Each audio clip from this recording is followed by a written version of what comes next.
Olá, estamos aqui mais uma vez nos estúdios da AMSV Cursos.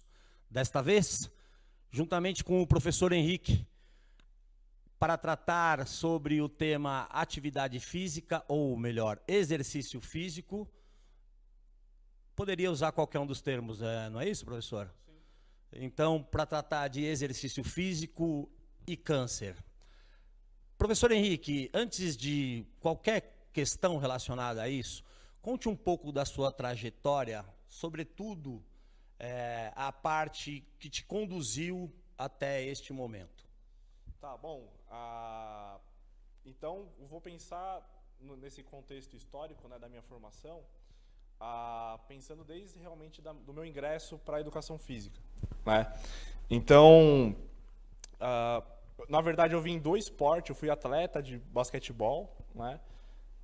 Um atleta ruim, por sinal, porque eu acabei não vingando, né, na parte profissional do esporte, mas por ter essa aptidão de querer ter cuidados com as pessoas, né, de alguma forma, e na época meus pais, conversando com o meu antigo treinador, né, da época, eles entenderam que então eu poderia cursar educação física e galgar outras atribuições, né, do exercício físico, da atividade física ou do esporte.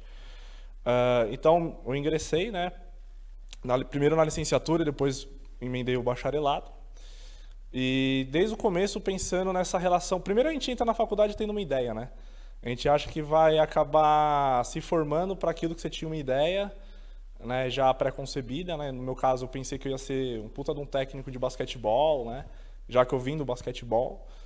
Claro que o basquetebol depois, num segundo momento, acabou me trazendo bastante coisas agradáveis, né? Acabei trabalhando, querendo ou não, de alguma forma. De uma forma até mais compensadora do que eu imaginava.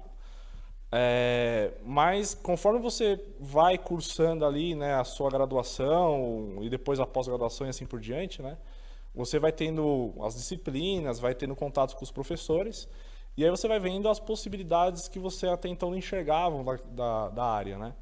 Então, lembro muito bem, né, de conversar muito com alguns professores sobre isso, né.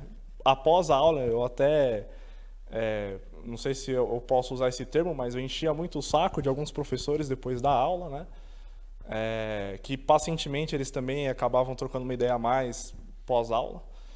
E aí eu fui verificando que tinha esse nicho, né? Que eu gostava, na verdade, de atender pessoas com problemas diversos, né? E no caso, patologias, né? E aí, quando eu ingressei, me formei na licenciatura e ingressei direto para o bacharelado, que aí eu fui ter uma disciplina de grupos especiais, né? E depois também pensando na questão de marketing, de gestão, de carreira, essas coisas. Ao mesmo tempo que eu estava cursando essas disciplinas, eu acabei, claro, fazendo estágio e tal. E eu lembro que na academia do condomínio onde eu morava, já tinha uma paciente que tinha 7 tumores no cérebro. E eu sempre frequentando o espaço do condomínio ali, né, a academia, que era muito bem equipada, por sinal, né, bem diferenciada. Era bastante equipamentos ali diversificados e tal, dava para fazer um trabalho legal. E eu acabei adotando essa moça, né, que eu já tinha um contato prévio antes também, já tinha uma certa amizade por ser vizinha de condomínio, né. E ela foi diagnosticada, tal, e acabou perdendo muitas funções motoras, né, por conta disso, e também cognitivas e tal. E aí a gente começou a fazer um trabalho de fortalecimento, trabalho de força muscular na academia, e eu fui vendo que ela tinha melhorias. Então o primeiro contato com o câncer especificamente veio daí. Aí então me formei, né, e conversando com outros professores e tal, eu bati o martelo mesmo, falei, vou querer trabalhar acho que com grupos especiais. Acabei fazendo uma pós-graduação lato sensu em personal, que na época, na verdade até hoje não tem uma pós-graduação lato sensu especificamente de câncer e exercício físico para o profissional de educação física. Então eu ingressei no personal, mas estudando a parte de câncer, né, em paralelo. E aí depois de um tempo, um familiar meu acabou sendo diagnosticado também com linfoma de Hodgkin, que é um tipo raro de câncer, do que afeta células imunes em especial, né? E como não tinha estudos publicados sobre isso, ele acabou servindo de amostra minha, né? E eu acabei desenvolvendo um trabalho bem legal com ele. Ele fez um tratamento específico, né, com quimioterapia. Praticamente não teve efeito colateral. A remissão dele foi muito boa e hoje ele é considerado um paciente curado porque não tem mais manifestação de doença nenhuma, diagnóstico nenhum, né? Então, eu tive alguns momentos que eu tive contato com pacientes. Infelizmente, pensando até em estatística, eu tenho muito familiar e amigos, conhecidos, de uma forma geral, que tiveram câncer, né, ou têm câncer. Então, sempre tive contato com câncer de alguma forma e acabei, então, engatando nessa área. Tá certo, tá ótimo. Daqui a pouco você vai contar um pouco para nós de algum caso em especial.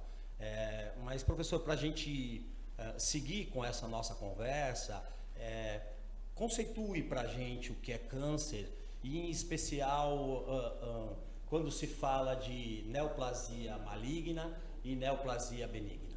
Tá. Bom, o câncer, na verdade, ele é um conjunto de doenças, né? Porque você tem vários tipos de câncer justamente porque você tem várias mutações ocorrendo em células de tecidos diferentes do corpo. Né? Então, a gente não pode classificar como uma única doença, mas sim como um conjunto de doenças de vários tecidos, né?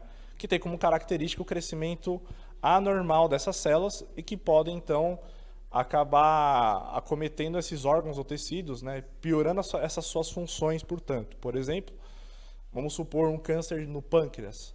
Né? O câncer no pâncreas, se ele se desenvolve, você tem um crescimento ali descontrolado dessas células em especial, desse tecido, que começam então a crescer um tumor a ponto de piorar, por exemplo, secreção de insulina e glucagon, que são os dois hormônios clássicos, né, do pâncreas. Então você tem a característica de um tumor maligno. Né? Já um tumor benigno,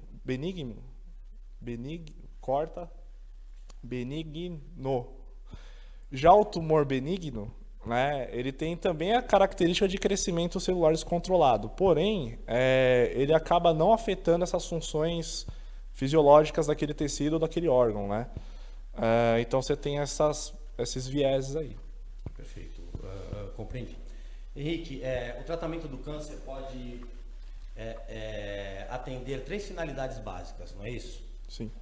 Uma delas é a cura do paciente, a outra seria o prolongamento da vida, e nesse sentido quando não há, né, possibilidade de cura, e por fim a qualidade de vida. O exercício físico ou a atividade física atuará nessas 3 finalidades básicas? Sim. Na verdade, a gente pode até pensar em um quarto aspecto que antecede tudo isso. Né? A primeira questão da prevenção em si. Né? Então, até pensando no complemento da pergunta anterior e chegando nessa agora, a gente sabe que para essas células cancerígenas, né, candidatas ao tumor, para se desenvolverem, você tem que ter um ambiente fisiopatológico bem agudo. Né? Então, não só agudo, mas de forma de importância de secreção de alguns hormônios e tal, mas também de forma crônica, constante, que geram isso. E aí você tem, por exemplo, a inflamação crônica, problemas metabólicos dessa célula que acabam piorando o metabolismo e tendo que enviesar tipo de mecanismo metabólico. Você tem questões da alteração genética. Então, você tem essa tríade, né, de situações que acabam incidindo nessa célula para que ela se desenvolva de forma aberrante. E aí, então, gerar a patologia do câncer. O sujeito que faz exercício físico, então, ele tem uma possibilidade de reduzir o perfil inflamatório, melhorar o perfil metabólico, né? Melhorar o aspecto genético. A gente sabe que tem hoje um termo bastante popular que está sendo utilizado, que é o aspecto epigenético do exercício físico, né, que é a alteração da expressão gênica de alguns genes, né, que possam desencadear alguns problemas. Isso tudo entraria na prevenção. Só que, pensando então agora no tratamento, que quando o sujeito já é diagnosticado com câncer, ele vai ser submetido a um protocolo, por exemplo, de quimioterapia, radioterapia combinada ou não com a quimioterapia, imunoterapia, remoção cirúrgica do tumor e assim por diante. Até a manipulação genética hoje já é bastante discutida sobre, né, o tratamento. como que o exercício físico ele entra nessa questão? Ou a atividade física, como a gente coloca, né? Lembrando que a atividade física é qualquer atividade que o sujeito se movimente e que exceda o estado basal dele, o estado de repouso. Aí o exercício físico ele só é isso, só que organizado, melhor organizado e prescrito.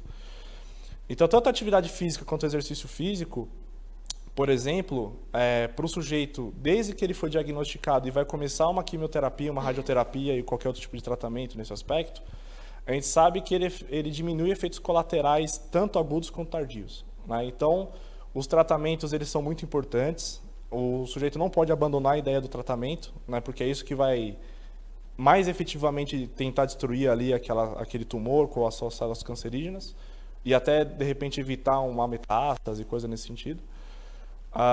Só que, apesar de ser importante, ele também tem um contraponto que são os efeitos colaterais. Então você tem a imunossupressão, por exemplo, que é a redução das funções imunes do sujeito, já que esse tipo de tratamento afeta a produção medular de células imunes, não só da produção de células imunes, mas pensando na medula ainda, a produção de todas as células sanguíneas, então os eritrócitos, que são os glóbulos vermelhos, né? E apesar de não serem células, mas são componentes também produzidos a partir da medula, que são as plaquetas, que são fragmentos, né, plaquetários, né, mais voltado para a proteína do que para a célula, né. Apesar de se discutir que são fragmentos também de proteínas que vieram de células imunes, mas enfim, esse é um outro aspecto que a gente não vai entrar no mérito. Mas tudo isso é produzido pela medula. Então, o tratamento, por exemplo, acaba interferindo na função medular de produzir esses componentes sanguíneos agirem de forma efetiva no corpo.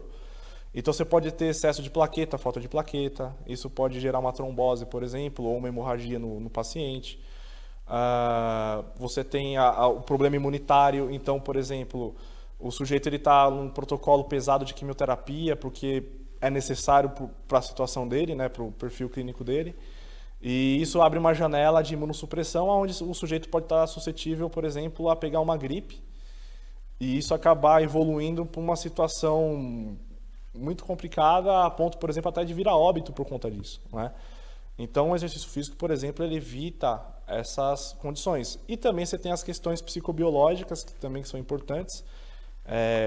Primeiro que é um choque psicológico para o paciente quando ele é diagnosticado, isso já acaba interferindo na questão neural dele, que interfere no comportamento, portanto, então aí você tem um aspecto psicológico nesse sentido. Mas também os próprios fármacos administrados na quimioterapia ou mesmo a própria radioterapia interferem na função neurológica, que acaba então na região do hipocampo ali do cérebro, afetando aspectos psicológicos, cognitivos, de humor e assim por diante. Então, de uma forma geral, você tem vários aspectos. Perda de massa muscular é muito comum. O paciente pode desenvolver um quadro que a gente chama de caquexia, que é uma perda de massa magra aguda e importante. E isso é um marcador, por exemplo, de tempo de óbito para o paciente, né? Então, quanto mais grave é a caquexia, a gente chama que é a caquexia refratária, que é aquela que não tem mais controle. Normalmente, o paciente ele tem pouco tempo de vida, né? Então, o exercício físico acaba evitando esses problemas, tanto agudos quanto crônicos. Questão de doenças cardiorrespiratórias e cardiovasculares, por conta do tratamento também, a quimioterapia ajuda a curar o sujeito, é importante, não pode abandonar. Mas você tem casos, por exemplo, de o sujeito infartar 20 anos depois que ele foi considerado curado com o tratamento, né? Então, você evitaria esses problemas cardio. Então você tem todas essas condições, né? Então pensando desde o diagnóstico, pensando durante o tratamento e pensando após o tratamento e prolongar a vida desse sujeito, mas com qualidade, porque uma coisa é conseguir viver mais, outra coisa é viver mais com qualidade, né? Então acaba contemplando esses requisitos aí. Ok. Então, os pacientes mesmo verdadeiramente experimentam uma perda de energia, né, no seu desempenho físico. Acho que isso ficou bastante claro, não é, Henrique? Sim. Primeiro que a própria célula cancerígena ela é uma célula que tem problemas metabólicos bastante pontuais, né? Então, vamos lembrar que, como qualquer outra célula, né, exceto uma, mas vamos deixar ela de lado, mas a maioria das suas células do seu corpo, ela tem a mitocôndria. A única que não tem mitocôndria são os eritrócitos, porque ele precisa levar oxigênio para os tecidos. Se ele tivesse mitocôndria, ele ia captar para ele ia utilizar para ele mesmo o oxigênio e não ia levar para o tecido, o sujeito, então ele viria a óbito por conta disso. Mas todas as outras células do seu corpo, elas têm mitocôndria. E boa parte do metabolismo energético vem da respiração celular, da função respiratória da própria mitocôndria, né? Na questão do câncer, você tem ou uma anulação ou uma redução muito grande, muito significativa das funções mitocondriais. Então, consequentemente, o sujeito ele tem menos energia então disponível para poder executar as suas funções, tanto fisiológicas, mas também o reflexo disso no cotidiano, como, por exemplo, caminhar, sair do quarto, levantar da cama e ir para o banheiro, por exemplo, passar pelo corredor, ir para a cozinha, tomar um café. Então, tem casos que são mais graves nesse sentido. Mas também o próprio tratamento, ele é meio que tem uma dicotomia, né? Então, ao mesmo tempo que ele vai tentar destruir essas células cancerígenas, ele também vai vai piorar as funções mitocondriais de células boas, sadias. Por exemplo, do músculo esquelético, que é importante para a locomoção dele. Então, realmente é reportado que você tem uma disfunção metabólica, uma disfunção respiratória desse sujeito, e atividade física, exercício físico, de uma forma geral, ele acaba entrando também nesse mérito, né, de melhorar as funções mitocondriais de células sadias, não das cancerosas. As cancerosas também já tem publicação sobre isso, mas pensando nas células sadias, você melhora essas funções também. Tá. Admitindo o exercício físico enquanto uma ação organizada, deliberada, que serve de suporte no enfrentamento do tratamento de pacientes com câncer, podemos entender a partir daí que existe por trás uma equipe multidisciplinar, não é? Mas antes de você falar um pouco sobre essa questão multidisciplinar, fale sobre a questão do exercício isolado. Seria possível um tipo de tratamento de algum tipo de câncer, com perdão da repetição da palavra, a partir do exercício isolado? Então, existem algumas publicações recentes, claro que utilizando muito mais modelo animal do que modelo humano, e claro que isso não é um termo muito correto, porque o ser humano é um animal também, mas outros animais e o animal humano também. Tem uma publicação importante que saiu num periódico de alto fator de impacto no meio clínico, que utilizou o modelo humano de forma isolada, o exercício físico de forma isolada. E os demais artigos publicados, eles utilizaram ratos e outros tipos de animais nesse contexto. E a gente verifica que tanto nesses modelos de outros animais, quanto esse estudo especificamente em um modelo humano, pensando em exercício físico isolado, ou seja, sem o tratamento com quimioterapia, com radioterapia, remoção de tumor, essas coisas, o exercício físico isoladamente, de forma aguda e crônica, depois então de um período de treinamento físico, né, de algumas semanas, foi possível verificar que houve uma redução do tumor. Isso você tem publicado. Só que isso não significa cura, né? E outra, redução... Poderia estar entre uma das 3 finalidades básicas, que seria, de repente, o prolongamento, que nem sempre está associada à qualidade, como você explicou, não é, professor? Sim, acaba implicando nessas questões que a gente abordou agora há pouco. Então, assim, o exercício físico, e aí treinamento físico, portanto, ele é possível de, ele isoladamente, melhorar o aspecto do sujeito, inclusive destruir células cancerígenas, reduzindo o tumor. Não significa que o sujeito curou por conta disso, porque a doença ainda existe, só que num grau de magnitude agora menor. O que ocorre é que o exercício físico, ele entra, então, tanto no aspecto coadjuvante quanto também adjuvante como tratamento, porque se você está conseguindo reduzir o tamanho desse tumor, por conta do exercício físico estimular diretamente e indiretamente vias para que isso ocorra, O tratamento com fármaco, por exemplo, a administração de quimioterapia, ou por radiação, que é o tratamento da radioterapia, ou qualquer outro tipo de tratamento que venha, né, do aspecto mais médico da coisa, né, clínico, você tem uma eficiência maior desses tratamentos também. Porque uma coisa interessante também de se colocar é que quanto maior o tumor e mais complexo ele é, menos eficiente é o tratamento, por exemplo, com quimioterapia. Você tem uma situação que chama resistência ao quimioterápico, resistência ao radioterápico, né, que é a emissão de radiação. E aí você tem que ficar mexendo toda hora com o protocolo de tratamento do sujeito e acaba sendo muito mais cuidado paliativo do que de tratamento eficiente. Já os pacientes que fazem exercício físico, por ter essa possibilidade do exercício físico diretamente e indiretamente reduzir o tamanho desse tumor, você permite que a administração do tratamento principal, que é a quimioterapia, a radioterapia por diante, ele seja mais efetivo, né? Então, pensando nesse aspecto, você tem sim uma resposta ok para o exercício isolado, mas isso não significa cura. O sujeito ele tem que continuar o tratamento, até porque agora o tratamento vai ser mais eficaz. Permitindo que haja ou uma cura, né? Que até então talvez não seria uma possibilidade naquele momento, ou mesmo permitir que haja um prolongamento maior da vida.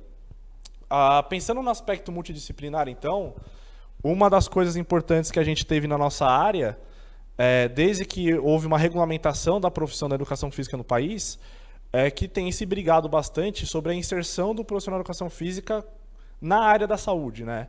Então, a gente tem aproximadamente 20 anos de existência da profissão como regulamentada no país, e aproximadamente metade desse caminho andado aí, né, desse percurso, a gente teve alguns posicionamentos a nível federal, né? Então, tanto vindo da Presidência da República, quanto do Conselho Nacional de Saúde, do Ministério da Saúde e do Ministério do Trabalho, atribuindo o profissional de educação física como inerente à profissão da saúde também.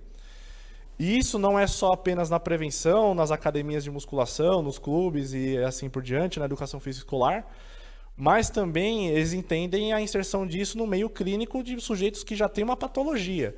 Isso começou, claro, por exemplo, na inserção do profissional de educação física no CAPS, né, que é o Centro de Atendimento Psicossocial. Então, primeiro, a educação física começou a ter essa denotação de profissional que trata de doenças, entrando nessas equipes de CAPS, principalmente pensando ao NASF, né, Núcleo de Apoio de Saúde da Família, assim por diante. Mas depois, no segundo momento, a gente começou a atribuir isso para as outras doenças, né? Não só do CAPS ali, né? Então, pensando em doenças psicológicas, psiquiátricas e comportamentais, mas também de todas as outras patologias acabaram entrando no pacote no segundo momento. Então, você tem hoje, legalmente, reconhecidamente a nível federal, a inserção do profissional de educação física nessas equipes. Claro que a gente lamenta muito que, apesar disso estar muito bem descrito em termos de regulamentação e reconhecimento, e também com os artigos promissores mostrando a importância disso para várias doenças, inclusive o câncer, ainda há uma resistência dessa inserção, né, por outros profissionais da saúde, né? Mas claro que é aquela coisa, as mudanças vão acontecendo aos poucos, né? A gente tem que aguardar a renovação, vamos dizer assim, dos outros profissionais da saúde, né? Aqueles que foram formados há muito tempo atrás, que ainda têm uma certa resistência, outros profissionais estão se formando, tendo conexão com outros profissionais, com essa inserção multiprofissional, uma hora a educação física acaba decolando na área da saúde. Profissionais competentes como você vão romper essas barreiras, vão diminuir essa resistência, eu não tenho dúvida disso.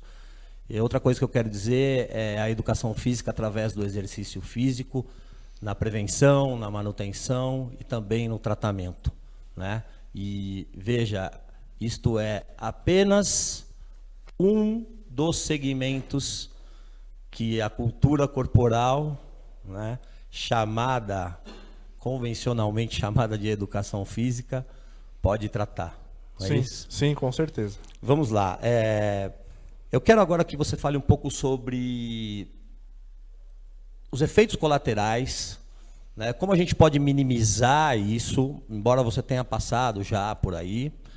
E aproveito então para emendar uma próxima pergunta que vai nesse sentido, que é para que você fale dos benefícios. Você já também trouxe alguns deles, mas agora de uma forma mais clara para essas duas questões, como o exercício físico, essa ação deliberada, organizada, minimiza os efeitos colaterais e também quais são os principais benefícios que esse exercício ou que o treinamento físico traz para o paciente de câncer.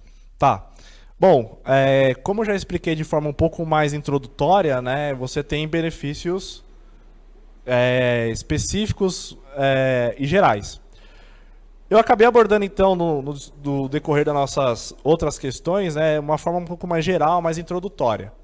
Ocorre que, assim, o ser humano ele foi feito para se movimentar, né? Então, a nossa evolução biológica, ela denota isso há bastante tempo. Claro que a gente tem um perfil agora mais sedentário que ativo do que aos nossos antecessores, né?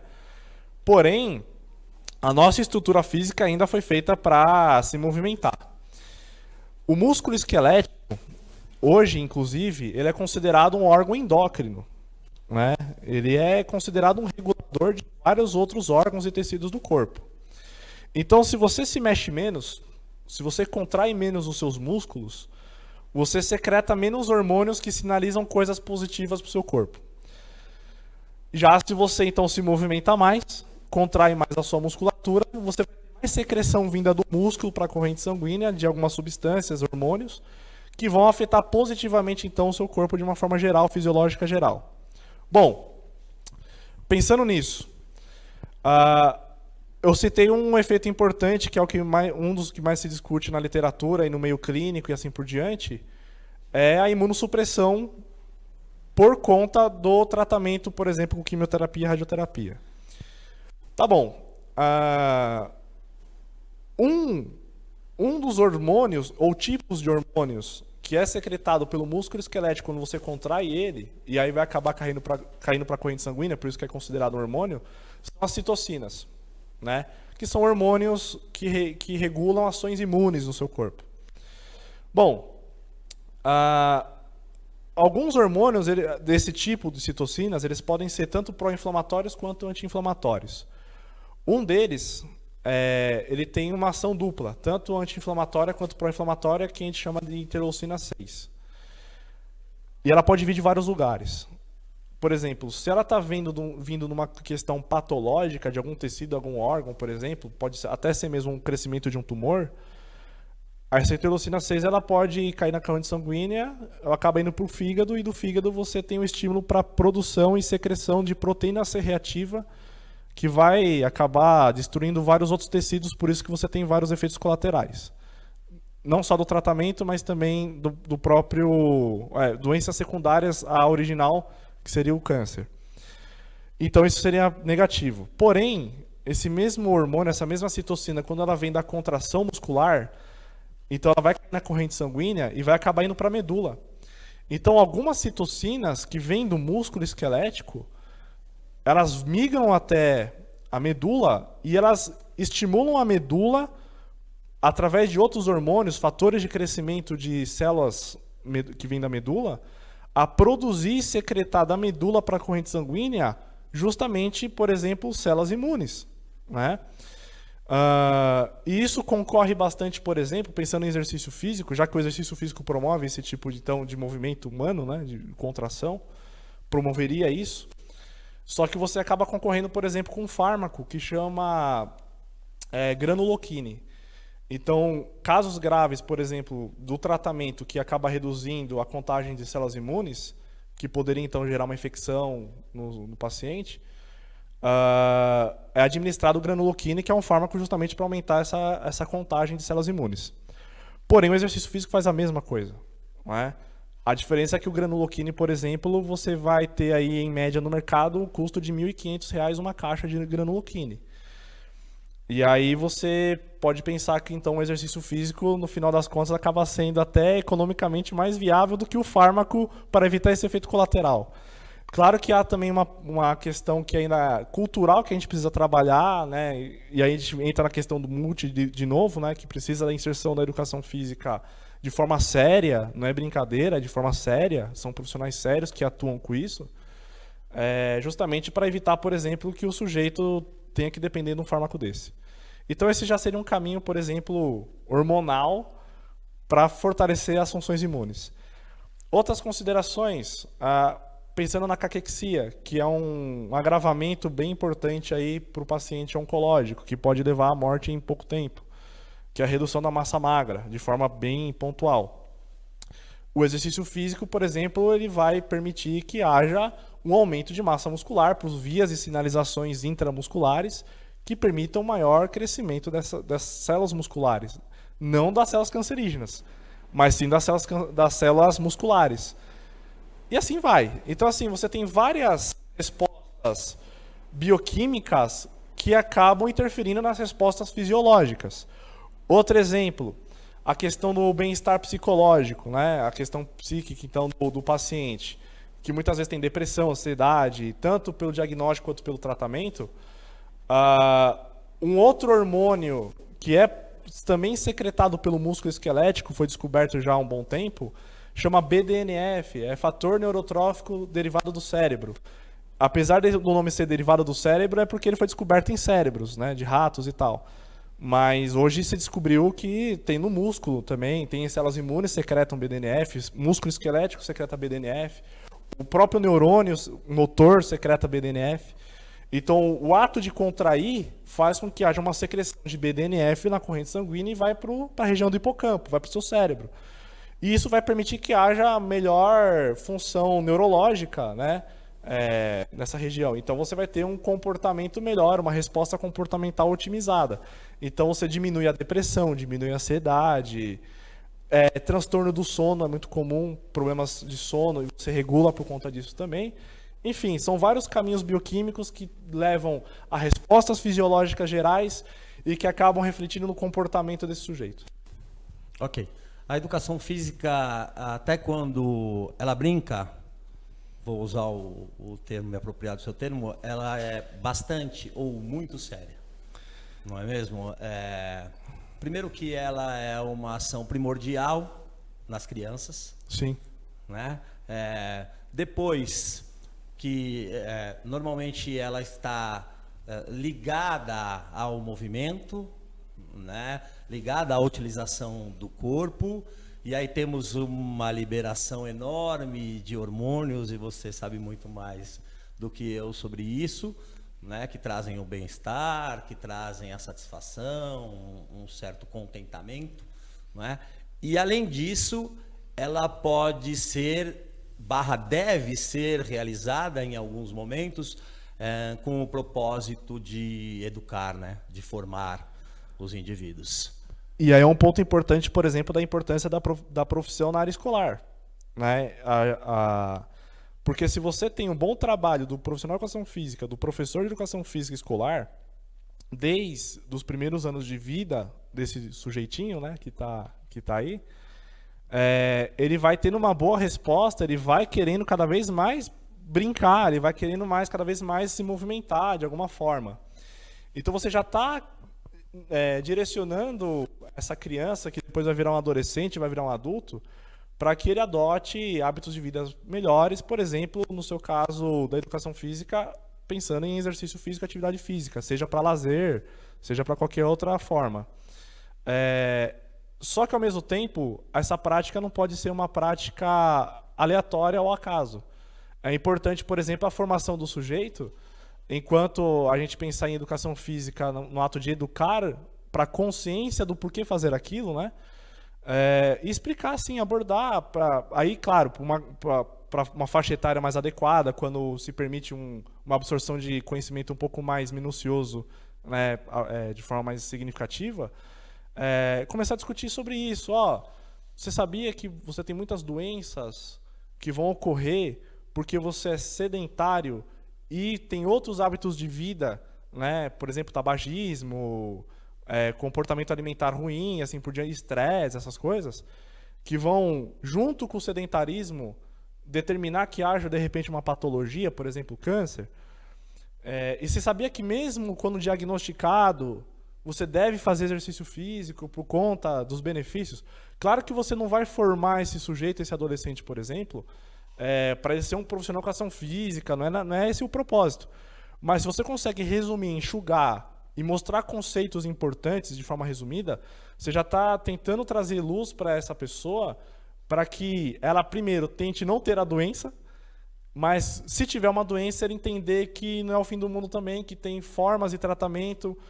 Hoje a medicina evoluiu bastante, então tanto a quimioterapia, a radioterapia são cada vez mais modernas, tem o tratamento genético hoje também, que diminui um pouco mais o efeito colateral. Mas ele também tem que entender que outros profissionais da saúde vão abraçar esse sujeito se ele um dia tiver essa doença, ou outras doenças, né? Então, reflete muito isso que você colocou.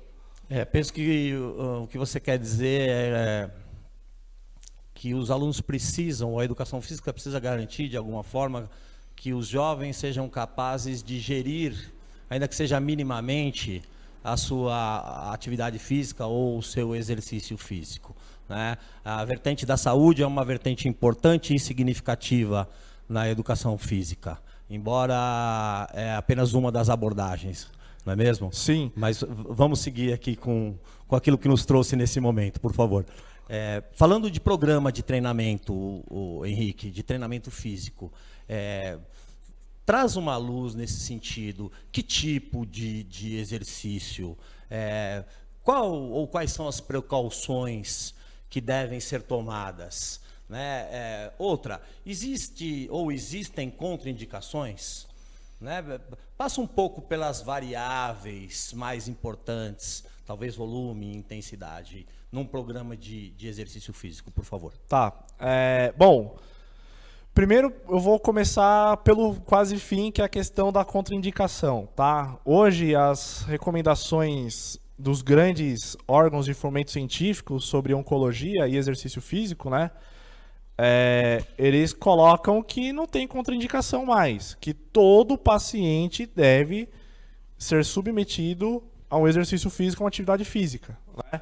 Claro que o termo submetido acaba sendo meio pesado o termo, mas é no sentido de realmente ele ser conduzido, claro que não compulsoriamente, mas de forma que ele entenda a importância daquilo e que faça aquilo que vai trazer benefício.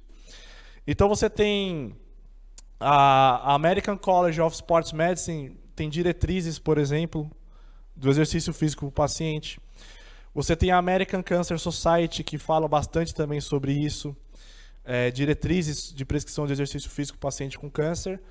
Só que recentemente uma sociedade australiana, que dentro de uma revisão da literatura mais ampla e concordando parcialmente com essas outras duas que eu citei agora, ele coloca um termo um pouco mais direto, que é justamente a não contraindicação. Então, quando a gente pensa em exercício físico, atividade física, muito mais no exercício físico, portanto, claro que a gente acaba tendo aquele clichê de o cara vai para academia, vai puxar ferro, por exemplo, vai levantar peso, o cara tem que correr na pista de atletismo ou alguma atividade nesse aspecto. Só que muitas vezes a gente esquece que, por exemplo, subir um lance de escada já é uma atividade física que, se for sistematizada, se o sujeito fizer isso todo dia, vai ter uma conotação de exercício físico. Perfeito. Então, assim, se o sujeito simplesmente ele está com uma limitação física importante porque fez uma remoção, por exemplo, de mama, né, para remoção do tumor e tal, às vezes tem uma limitação ali da articulação do ombro, alguma coisa nesse sentido, qualquer coisa que ele fizer com outros membros vai trazer benefício. Então, assim, o sujeito acamado, se ele bater palma, se ele virar o pescoço, se ele mexer a perna para frente e para trás, assim por diante, mesmo no leito, ele vai ter melhoras, ele vai ter benefícios. Então, assim, a gente já está pensando na extinção dessa questão da contraindicação. O que ocorre é você manipular as variáveis, e aí você já previamente citou algumas, então intensidade, volume, pensando até depois então na recuperação disso tardiamente, entre outras, que muitas vezes você não consegue controlar por conta do exercício, mas pensando no exercício, essas são as mais pontuais, que é básico. O resumo seria o seguinte: o que esse sujeito está apto a fazer hoje? Como você está acolhendo ele? Como que você recebeu esse paciente? Vê o histórico dele, vê as limitações dele, você tem que conversar com a equipe multidisciplinar, entender o que o médico fez, o que a enfermagem fez, o que o nutricionista vai acabar prescrevendo de dieta ali e tal. Então, assim, você tem que entender o contexto para entender o sujeito. Entendendo o sujeito, você sabe quais limitações ele tem e você vai trabalhar em cima dessas limitações, que acabam inferindo, então, nessa questão de intensidade e volume e o que você vai esperar de recuperação por conta desse estímulo que você deu. A grosso modo, a gente pode pensar no tratamento. Então, por exemplo, o sujeito vai fazer uma quimioterapia uma vez por mês. Vamos supor um protocolo hipotético. Você consegue manipular variáveis, cargas, o que você vai trabalhar com esse sujeito de forma mais ondulatória, tal. Você consegue manipular a hora mais intensa, a hora menos intensa, até o sujeito ter aquela sessão aguda da quimioterapia. Passou essa sessão aguda, ou imediatamente depois da sessão aguda, naquela semana inteira, um exercício, por exemplo, uma prescrição um pouco mais moderada, né, porque o sujeito tem que recuperar da sessão da quimioterapia. E aí, se você avaliar através de questionários que esse sujeito está apto na semana seguinte a fazer um exercício um pouco mais intenso, faça. Né? Então você tem que manipular variáveis nesse sentido. Se o sujeito, por exemplo, fizer uma quimioterapia quinzenal, sua janela já é um pouco menor, você não consegue aumentar tanto a intensidade de forma tão confortável assim. Você vai ter que reduzir isso, vai ter que ser muito mais para o moderado e um pouco intenso, mas não intenso. Se o sujeito tiver que fazer uso de quimioterápico oral junto com uma radioterapia, isso é diariamente ou toda semana, por exemplo. Você vai ter que ficar só no moderado, né? Você não vai conseguir aumentar as cargas. Então tudo depende, então a sua prescrição vai depender do perfil do sujeito. Professor, conte agora em 30 segundos, já que o nosso tempo está estourado, um caso onde você atuou orientando o exercício físico como uma das formas de tratamento para um paciente de câncer. Bom, tirando os dois casos que eu acabei citando, né, na nossa conversa mais inicial, né, mais no ponto inicial, eu posso falar de um caso mais recente, que é um caso de uma paciente que até se tornou uma amiga minha, com câncer de mama metastático. Então, as células da mama, as células cancerígenas da mama migraram para o osso externo e ela tinha que fazer um controle dessa metástase. E ela teve uma estabilidade dessa metástase, ela não progrediu de forma tão acentuada, ficou meio que controlado. E ela teve que usar apenas uma vez, numa janela de um ano inteiro, o tal do granuloquine, por exemplo. Então você vê que o exercício físico, ele, mesmo nos casos mais graves, ele consegue regular bem as funções do paciente. É isso aí. Foi um prazer, professor. Muito obrigado. Agradecemos a todos. Nos despedimos agora. Eu sou o Ronaldo e este é o professor Henrique Stelzer, o nosso convidado, o nosso brilhante convidado de hoje. Muito obrigado, professor. Obrigado a vocês pela oportunidade de falar sobre esse tema relevante com vocês.